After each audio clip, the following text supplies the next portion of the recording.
अस्सलाम वालेकुम तमाम सुनने वालों को नैना वॉइस की जानिब से खुशामदीद। उम्मीद करते हूँ कि तमाम दोस्त खैरियत से होंगे। जी तो प्यारे साथियों, आज फिर हम आपकी खिदमत में एक इंतहाई मुनफरिद कहानी के साथ हाजिर हुए हैं। उम्मीद करते हैं कि आपको ये कहानी भी बाकी कहानियों की तरह बहुत पसंद आने वाली है। तो चलिए हम कहानी के तारुफ की जानिब बढ़ते हैं, जो कि कुछ यूँ है। मदहोशों की कहानी होशमंदों के लिए एक्शन और सस्पेंस का ना रुकने वाला सिलसिला जो आपकी रगों में लहू गरमा देगा।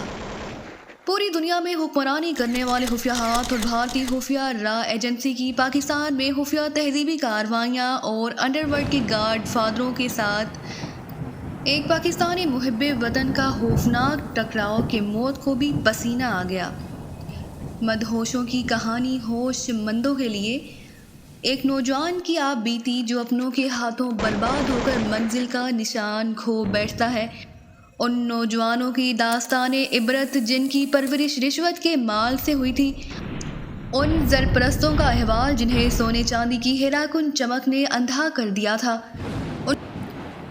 उनका माजरा जो अपने हाथों से अपने बच्चों को जहर पिला रहे हैं, एक पाकिस्तानी मुहब्बे वतन जो मौत से टकरा गया।